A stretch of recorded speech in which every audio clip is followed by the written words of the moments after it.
Assalamualaikum warahmatullahi wabarakatuh. Kita dari kelompok 1 akan menjelaskan tentang perencanaan pembelajaran untuk MI atau SD. Anggota kelompok kami yang pertama yaitu M. Azmi Pardeganan Batubara. Selanjutnya Mbak Winda Fitriani. Dan yang ketiga Abdul Halim Soleh.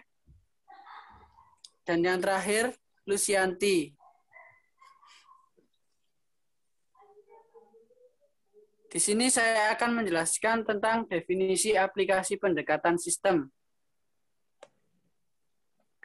Kata aplikasi berarti penerapan proses atau penggunaan, sedangkan sistem seperti organisasi yang terdiri dari subbagian yang memiliki kesatuan serta bekerja sama. Jadi, arti dari aplikasi pendekatan sistem dalam pembelajaran MI adalah suatu penerapan dari komponen-komponen untuk bertujuan untuk mengembangkan sifat kognitif, afektif, dan psikomotorik dari siswa. Aplikasi pendekatan sistem dalam pembelajaran ada dua arti. Yang pertama memiliki pemahaman secara utuh atau komprehensif, dan yang kedua, guru harus memiliki sikap keterbukaan dengan siswa.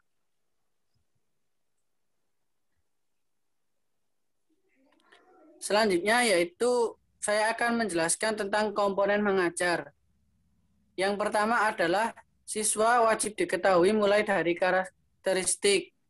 Yang kedua, tujuan pembelajaran. Yang ketiga, analisis pembelajaran.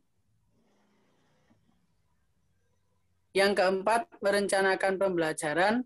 Yang kelima, bahan ajar. Dan yang terakhir, penilaian bimbingan. Ya, oke, saya lanjut. Bismillahirrahmanirrahim.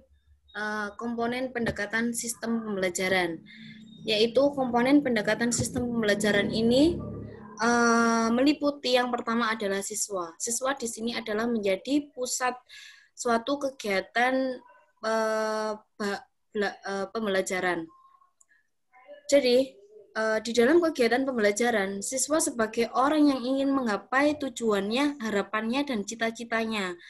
Kemudian yang kedua yaitu guru. Guru adalah pendidik dan pembimbing dalam kegiatan mengajar.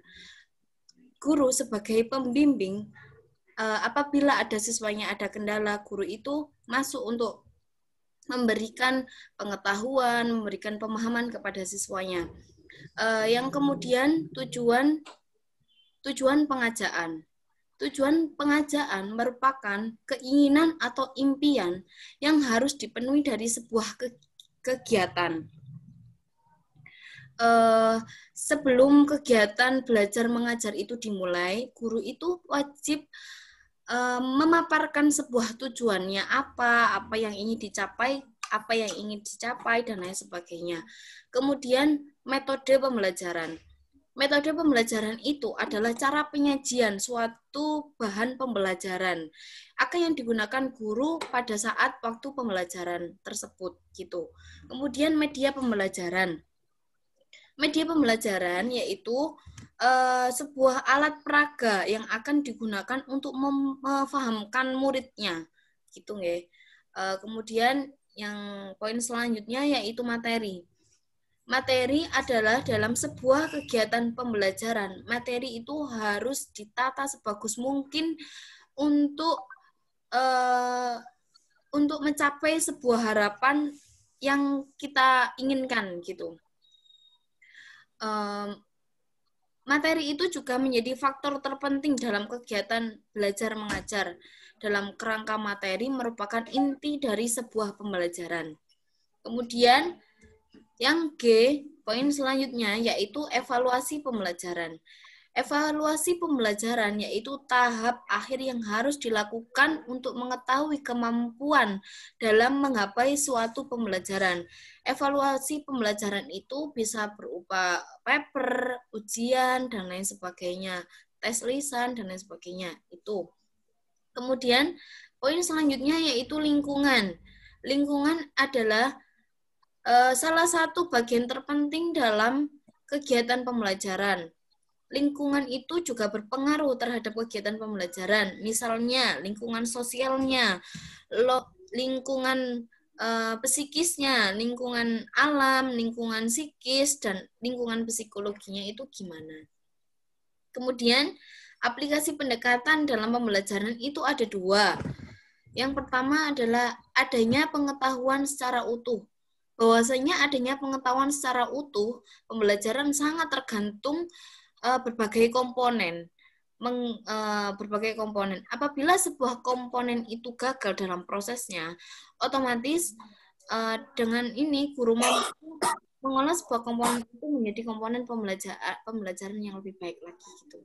Kemudian yang kedua yaitu adanya keterbukaan yang dimiliki guru dan siswa. Jadi guru dan siswa itu wajib untuk terbuka. Guru terbuka untuk siswa, siswa juga terbuka untuk guru. Guru wajib menerima saran dan kritiknya, siswa juga pun begitu. Udah. Monggo dilanjut materi selanjutnya. Ya, selanjutnya saya akan menjelaskan apa manfaat yang kita peroleh ketika mempelajari dari pendekatan sistem dalam pembelajaran ini. Yang pertama yaitu manfaat yang diperoleh dengan kita melakukan pendekatan sistem ini, maka dapat memiliki arah tujuan yang lebih baik dan lebih jelas, karena dimulai dari rencana ataupun planning yang sudah kita buat dan kita inginkan, sehingga dengan kegiatan ataupun planning yang tersebut, maka arah ke depannya sudah pasti baik dan jelas. Dan yang kedua yaitu manfaatnya menjadikan guru ini lebih terfokus ataupun terpaut dalam kegiatan sistematis. Maka dengan segala rencana tadi, maka guru akan lebih mengerti ataupun lebih tahu kemana arah jalan yang akan dilakukan guru tersebut sesuai dengan rencana yang telah tadi dibuat oleh sang guru. Yang ketiga yaitu membuat atau mengatur pembelajaran dengan potensi yang dimiliki guru ataupun memanfaatkan sumber daya yang tersedia. Maksudnya dari situ yaitu guru melakukan ataupun mengeluarkan potensi yang ada dimiliki guru tersebut untuk memanfaatkan ataupun membuat kegiatan ataupun rencana tadi agar lebih baik sesuai dengan potensi yang dimiliki guru tersebut. Yang terakhir yaitu pendekatan sistem ini yang tadi pertama sudah mempunyai arah tujuan yang baik, dan yang terakhir yaitu mempunyai evaluasi, yang mana nantinya setelah kegiatan itu sudah terlaksanakan arah tujuan yang sudah diinginkan, maka ada yang harus dievaluasi, harus ada yang dikoreksi, apa yang kurang, dan yang perlu ada masukan, itu terakhir dievaluasi. Maka itulah manfaat dari mempelajari pendekatan sistem pembelajaran ini. Ya, selanjutnya dijelaskan oleh pemateri.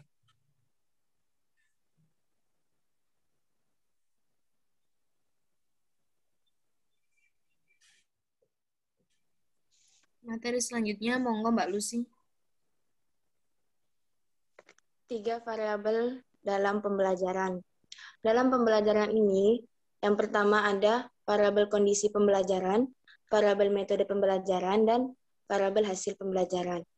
Variabel kondisi pembelajaran ini yaitu memperhatikan metode atau cara interaksi antara siswa dengan pelajarannya tersebut. Hilbert and Merrill mengelompokkan ada 3 kelompok. Dan ini yaitu cita-cita yang diinginkan untuk menghasilkan sebuah pembelajaran yang maksimal. Selanjutnya, kendala atau halangan. Kendala atau halangan ini yaitu keterbatasan atau kekurangan alat-alat sumber dalam proses pembelajaran. Bisa dari segi keuangan. Selanjutnya, karakter siswa. Karakter siswa ini yaitu aspek atau objek dari siswa untuk mengetahui kemampuannya. Yang kedua ada variabel metode pembelajaran. Variabel metode pembelajaran ini yaitu metode yang mempunyai banyak cara yang berbeda-beda untuk menyampaikan akhir dari pembelajaran tersebut. Variabel ini kita bisa mendesain suatu metode pembelajaran untuk digunakan sebagai alat dalam penyampaian materi. Variabel metode ini ada 3 jenis. Yang pertama, strategi pengorganisasian, strategi penyampaian, dan strategi pengelolaan.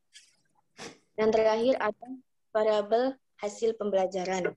Variabel hasil pembelajaran ini adalah indikator atau tolak ukur bagaimana perkembangan proses pemakaian belajar dengan cara yang berbeda-beda untuk sebagai evaluasi dari pembelajaran.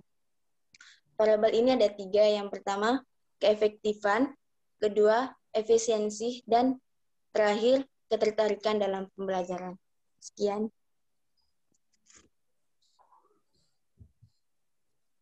Baiklah, sekian presentasi dari kelompok pertama. Semoga ilmu yang kami sampaikan dapat bermanfaat untuk kalian semua. Terima kasih. Wassalamualaikum warahmatullahi wabarakatuh.